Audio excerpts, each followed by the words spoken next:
This is episode 102 on the Live Blissed Out podcast. Did you know that 45% of U.S. consumers will abandon a transaction if questions are not addressed quickly? Hello, action taker. Welcome to Live Blissed Out, a podcast where I have inspirational and informational conversations with business owners and subject matter experts to help you get the scoop on a variety of topics. Tired of hesitating or making decisions without having the big picture? Want to be in the know? Then this is the place to go. I'm your host, Marissa Houston, helping you achieve bliss through awareness and action. So let's get to it. In this episode, Marc Cherabie discusses the importance of treating your website, or as he calls it, your virtual front door, with the same level of importance as your physical business. Marc is the Director of Sales for Site Staff Chat in Aurora, Colorado, a live chat company who focuses on having meaningful and empathy-driven conversations with your website visitors. With a tailored approach that is created specifically for you, you'll be amazed at the new heights a competent chat solution can take your business to. Every word matters. To learn more about Site Staff Chat, visit sitestaffchat.com and take their 30-day challenge. The information, opinions, and recommendations presented in this podcast are for general information only, and any reliance on the information provided in this podcast is done at your own risk. This podcast should not be considered professional advice. Marc, thanks for being on the show today. Thank you for having me.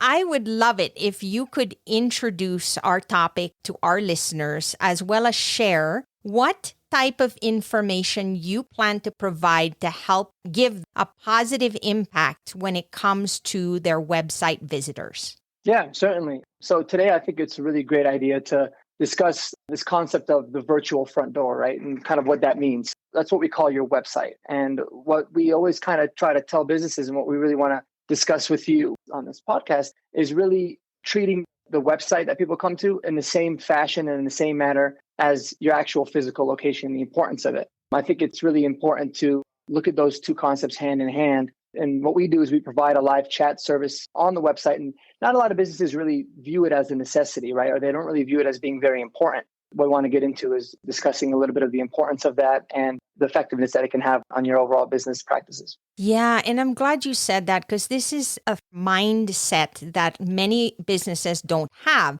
Because remember, when the internet started, most of the websites were really set up to be more like a landing page, almost like a brochure. You go in, you get basic information. There's no real interaction going on. You just kind of want to know that that's a legit business and get some basic information about what it is, what they do, and how do I reach them. But in today's world, that is old school. We really need to start thinking about a website as more than that it really is more of your storefront. And when somebody walks into your store and you ignore them, or you don't welcome them or offer to help them, they would feel put off. They would say, well, excuse me, but I'm here looking at your wonderful items that you have to offer, and nobody's even saying hello or trying to answer any questions. Websites aren't any more different than that, but I think we view them as different, or we don't realize that if we're not doing it, our competition is likely doing it. Exactly. And I think a really important piece of that is it's happening a lot more often on your website than it is at your physical location. I mean, a lot more people are visiting. We're in a very competitive era now where technology is right at our fingertips, and so many people can come onto your website. But then what? Maybe they're going to have to wean through text, or maybe they're going to have to try to figure out their questions, or they just have many inquiries that are not available or are too difficult to be able to find on the website. And then they can simply just leave, and nobody knows. Nobody knows who they are, what they were looking for. There's no sense of capturing it. And I think the way that you explained it's perfect, right? I mean, somebody walks into your physical location and there's nobody there to smile at them, tell them hello, ask them if there's anything they can help them with.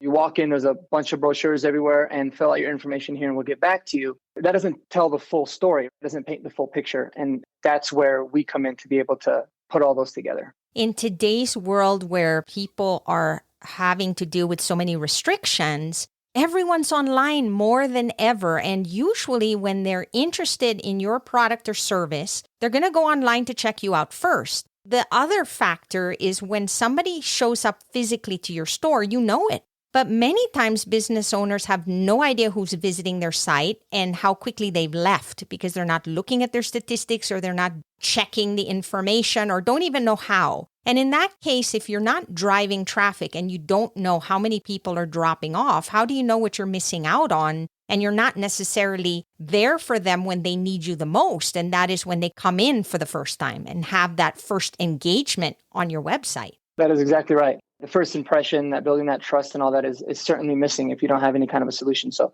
you said it perfectly.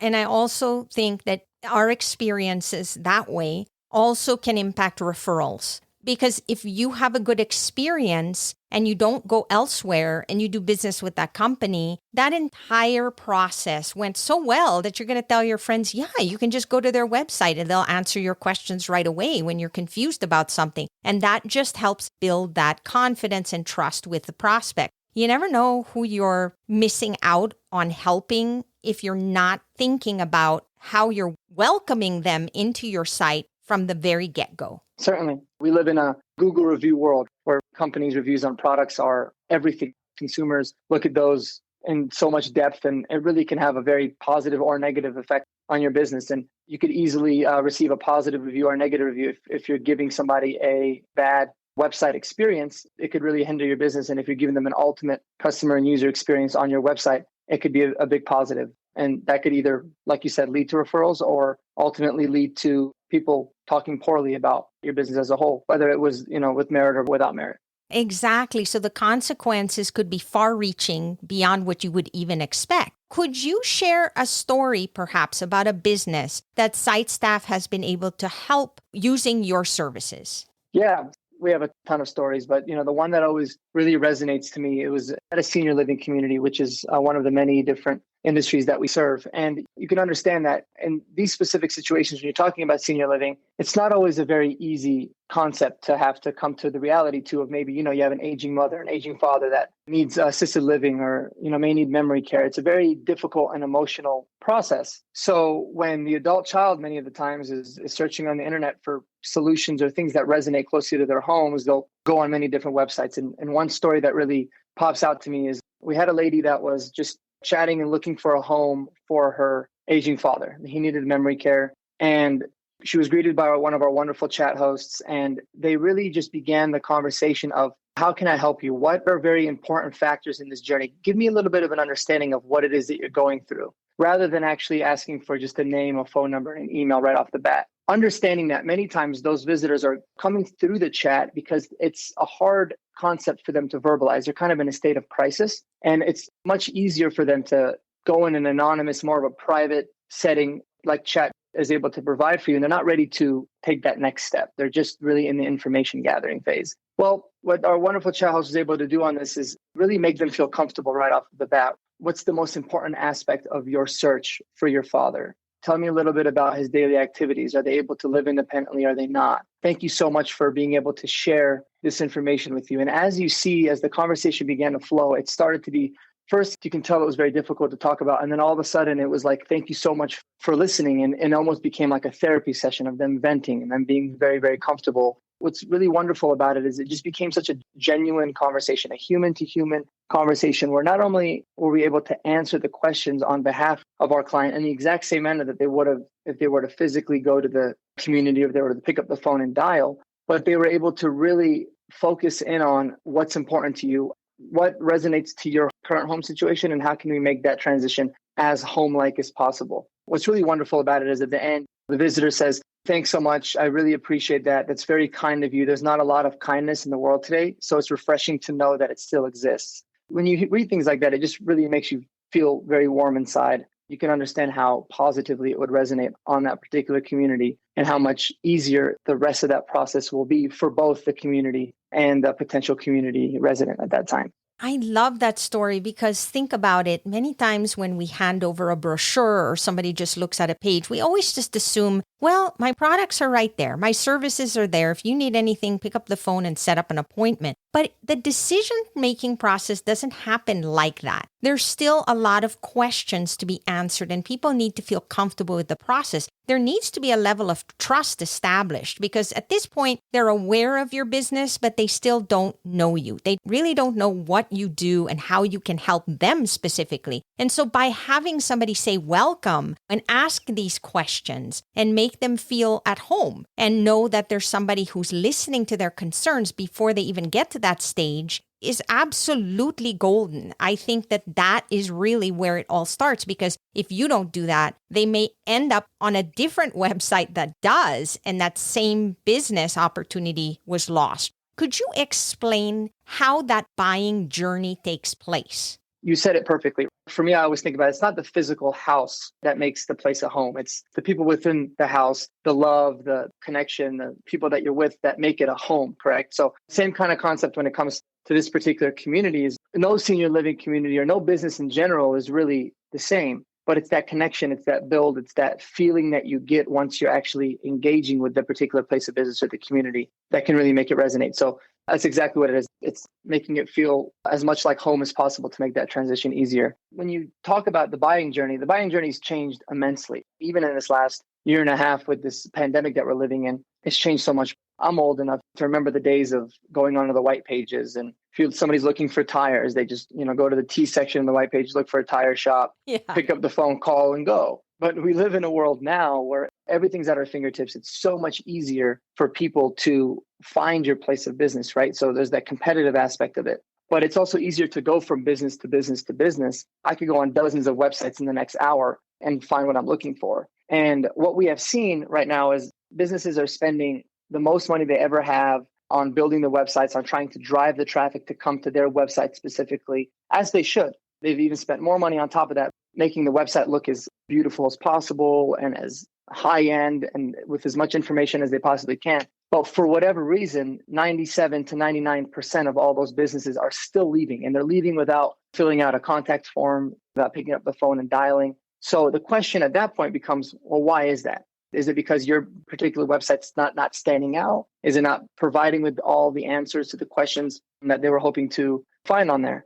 So that's really how the buyer journey's changed. And that's why always having that human component, always having somebody there, just like you do at your physical location, on your virtual front door, to say hello, to be welcoming, and to really be able to answer questions, not only in a much quicker way, given that we live in such a convenience and a fast-paced world, but in a very detailed and understanding way. It's not just necessarily about pricing. It's about what's the recovery time like, or what the expectations that are going to be set. Being able to be there and answer questions about employment or insurance or whatever it might be, a very, very broad array of questions. Nothing's ever going to be able to replace the human component, the human connection. And that's where site staff chat and the live chat aspect of what we do comes into the buyer journey as a whole.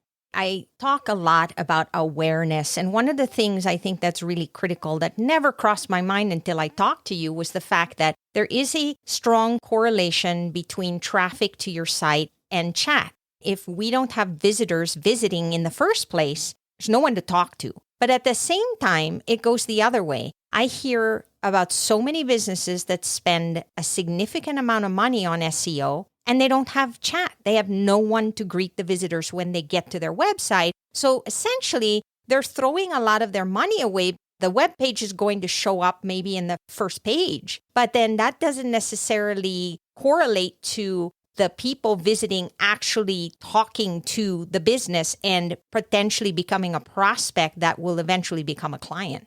Exactly. It's kind of like the concept of, I have a few different restaurants that I like that are very convenient for me, that are right next to my home. And I view those as kind of being what SEO provides, right? That first Google search when you're looking on the internet. That's obviously important, the fact that they're convenient, they're close to my business. But if I'm not receiving the best customer service when I get there, or if I'm not impressed with the food or the overall service as a whole, I'll go down to another restaurant that I feel more comfortable at, that I like and I enjoy more, even if it's a little bit further away. So the convenient aspect and the populating on the first page of Google is always a great thing, especially if it's a very targeted approach, a targeted audience in your area. But that doesn't paint the full picture, right? That gets you the clicks, but it's a lot more convenient to just exit out of a web page than it is to maybe leave the actual physical location. So it's happening at a much higher rate, and it's a much higher chance that it will happen. So the SEO will get the visitors and get the people to your website, but then what? And that's the big question that I think is important when discussing the virtual front door. It's the then what? Exactly. They really play well together is the bottom line. And if you're missing an element, then you're basically missing out on opportunities. And so it's important to understand that correlation, which I think a lot of people just don't. They miss it. Because I hear a lot about SEO. Get SEO. You got to get on the front page. Yeah. But nobody really thinks about, okay, now when you have these people looking at your website, how are you engaging with them? I think that element is always overlooked. Everybody thinks about chat as a technical tool. If I ask somebody about a chat service, they'll say, oh, yeah, it's just a software that I upload onto my website and it allows people to chat. But what they miss a lot of times is they don't understand the differences. There are chats that have auto responses that are basically engaged by robots and not real people. And then there's chats where you can just get something put up there and then you yourself as the business owner have to chat with the person when they come in. So you have to be on call or at least know how to get the information when it comes up right away. And you could miss out that way. There are businesses, for example, that like to do it internally and just get chat, but then they find that it's overwhelming because they can't handle it. And then, of course, there's the full support where you literally have people that learn your business, understand the kinds of customers that come in and are able to communicate your messaging and your brand so that they're available when your customers need them. Could you explain those differences so that our listeners can understand what the benefits are of the kind of chat that they decide to get for their own businesses? You make a great point. I think the biggest thing when it comes to live chat is there's not always the best stigma. There's sometimes really bad stigmas around chat as a whole. And I think the reason for that is because chat has been treated like a extended fill form or like maybe another lead generation type of a tool, when in reality, it's more of a conversion tool, which is one. But the big thing is with a lot of chat companies, especially ones that are very automated, where there's a very generic workflow that you can make your little tweaks to, it's really trying to say, hey, we're going to create a chat solution that is universal or an all-in-one fits approach. But the reality is that no business is the same, right? I mean, that's like saying if somebody were to walk into your place of business, you ask them and you greet them in the same manner and you ask the same questions. Every conversation that you have with every potential client that walks into your business is going to be different. So why would you treat the chat features or the people that come into your virtual front door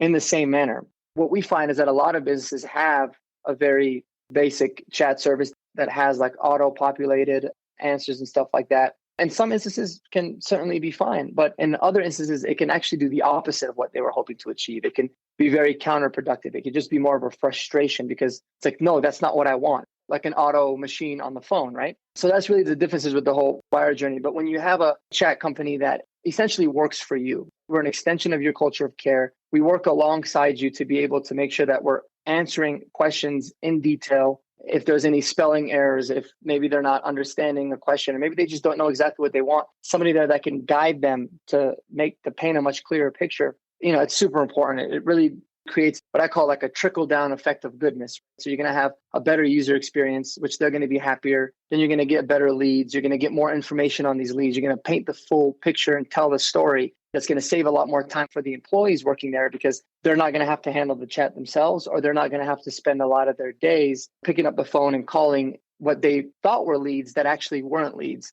Ultimately means, a better user experience and more money for the business and more people talking positively about their business to be able to refer them out to other clients. So it's really a win-win if it's done right, but it could be a lose-lose if it's done incorrectly, just like you really pointed out with the differences of the types of chat services that there are. Yeah. And I think it's a extension of their business in the sense that you collaborate with them and understand the business so that as far as the customer's concerned, there is no difference. Even though you're managing the chat for the business, the customer will never know that because you are speaking the language that the business would speak on their behalf. So you're really just an extension of that company. So it's very seamless to the visitors. Exactly. And it's 24/7. It's around the clock. I mean, your website never closes like your physical front door does. Your virtual front door is always open. So not only are you creating the best customer experience at all times of the day, you're really maximizing the amount of people because believe it or not, there are a lot of people that are searching and on your website at all hours of the day. So it's important that they receive the same treatment as if they were to visit during the day as well. So it's really about maximizing those hard dollars that you've spent to bring them there and treating them with the respect that they deserve. It's a really good point. On every show, I offer the listeners something that they can do right now that will help them take a step towards what we're talking about, which is taking really good care of the people that come to visit your site and ensuring that you're welcoming and that you're providing them with the information that they need to make the right decisions for themselves. What would you say is something they can do right now that will help them establish that if they haven't been doing it already? One thing that I would always say is take our 30-day challenge, which is something that we're offering for all of our clients. And what that does is it challenges you to allow for us to prove our value to you. You know, we could sit here and talk all day about how our solution and live chat's the best. Ultimately, words don't mean anything unless we're actually proving our point. Our website is www.sitestaffchat.com. Site like website, the staff on your website, and then the word chat.com. And take our 30-day challenge. It's completely risk-free. You can try our services out for 30 days. We won't charge you. We won't collect any credit card information. And we certainly won't have any kind of long-term commitments. And it just allows for us to really show the difference and show the amount of engagement that we can have that you're missing out on your website visitors, and really prove to you how much more money and how much of a better user experience that we can deliver for your place of business. Mark, I'm so glad you pointed that out, because I think the one key element there is people are not aware. They just don't know how many visitors are coming to their site. They don't know how many people are dropping off and how many missed opportunities. And there's just even things that go beyond that, a ripple effect of maybe you could have gotten an extra referral and you lost that opportunity simply because you don't know what is happening. Taking a 30-day challenge is a great action item that they can do, because then they can have the numbers in front of them. They'll know how many people came in, what kind of engagement took place, whether or not there are any conversions, comparing a before and after, so that you can get more facts and realize whether or not this is a good fit for you. That's exactly right. Perfect way to do it. It's really just the before and after, and having the peace of mind that you're exhausting all of your options to really maximize all the business that you're getting, but you're doing it in the proper fashion as well. Thank you so much for sharing this, because it's so important that people understand. And that's why I have these conversations. Most of our listeners are business people and they want to be successful in their businesses. They can get an edge up and do something that will help them convert so that they can help their customers. And so if you're missing out on those opportunities, you're essentially dropping the ball on helping people with the services that you offer. And so chat is a great way to make that happen. Mark, thank you so much for your time. Thank you, Marissa, for having me. I really enjoyed it. I appreciate it. That's a wrap for this episode of Live Blissed Out. Thanks for listening, and thanks to Marc Cherabie for joining us on the show. If you have a question or comment for a future episode, all you have to do is go to speakpipe.com/LBOVM or click the link in the show notes to leave a brief audio message. If you find value in our show, please visit liveblessedout.com to reach out, subscribe, and share on social media. This show is made possible through listeners like you. Thank you. So long for now, and remember to keep moving forward.